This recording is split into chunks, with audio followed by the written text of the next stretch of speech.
En fait, ce qui me plaît dans l'informatique, c'est un peu bizarre, mais c'est la création. Quand je suis obligée de créer un petit script pour automatiser une tâche, c'est vraiment quelque chose, voilà, je crée toute pièce de mes mains, quelque chose.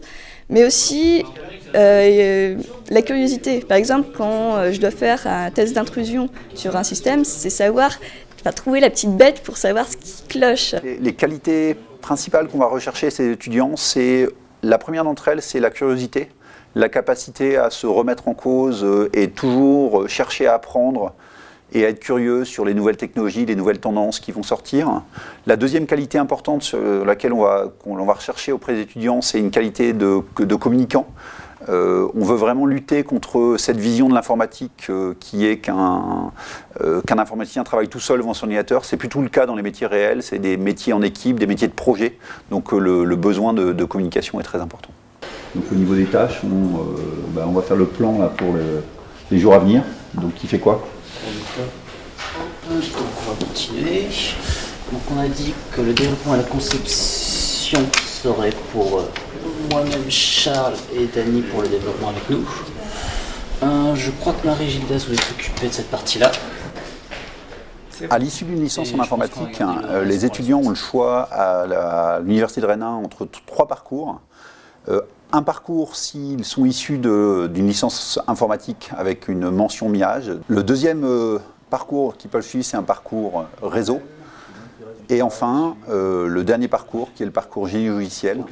MIAGE, c'est donc méthode informatique appliquée à la gestion d'entreprise. Les cours sont séparés en 2 corps principaux.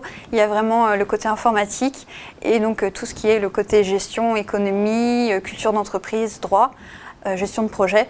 Donc ça permet vraiment d'avoir le côté vraiment informatique, donc d'apprendre à développer, de faire de la conception logicielle, entre autres, de l'architecture, du réseau, et aussi d'apprendre ce que c'est le monde de l'entreprise, comment ça fonctionne. On est aussi amené à évoluer dans des équipes de projet, donc éventuellement peut-être par la suite devenir chef de projet, donc à être amené à gérer un budget, des ressources humaines.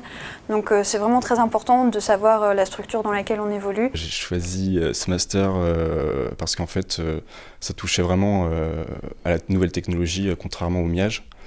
Et donc dans le master informatique génie logiciel, il y a vraiment ce plus qu'il n'y a pas forcément dans la gestion des entreprises. On apprend à réfléchir sur la bonne façon de faire les applications, donc surtout au niveau architecture. Le développement de logiciel, donc en fait, ça se déroule en plusieurs étapes.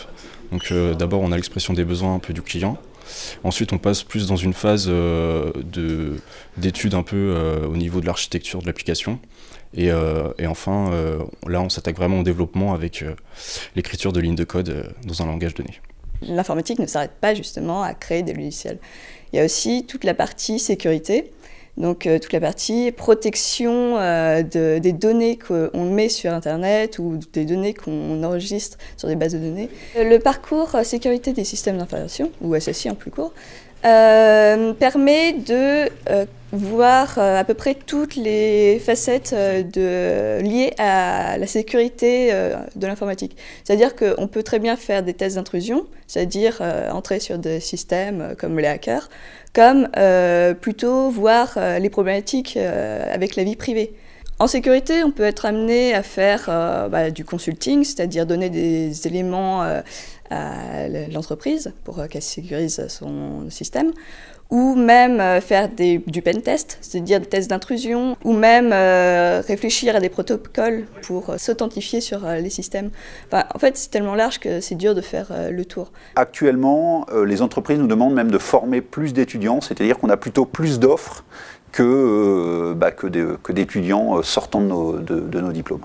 En gros, on va avoir quelques années en tant que développeur, et après, c'est vrai que moi, j'aimerais bien après poursuivre vers chef de projet, quoi.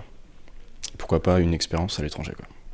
Alors, mon projet professionnel, ce serait d'intégrer une entreprise qui serait dans le domaine du développement mobile afin de développer des applications pour éventuellement smartphone, tablette, que ce soit iOS, Windows Phone ou Android.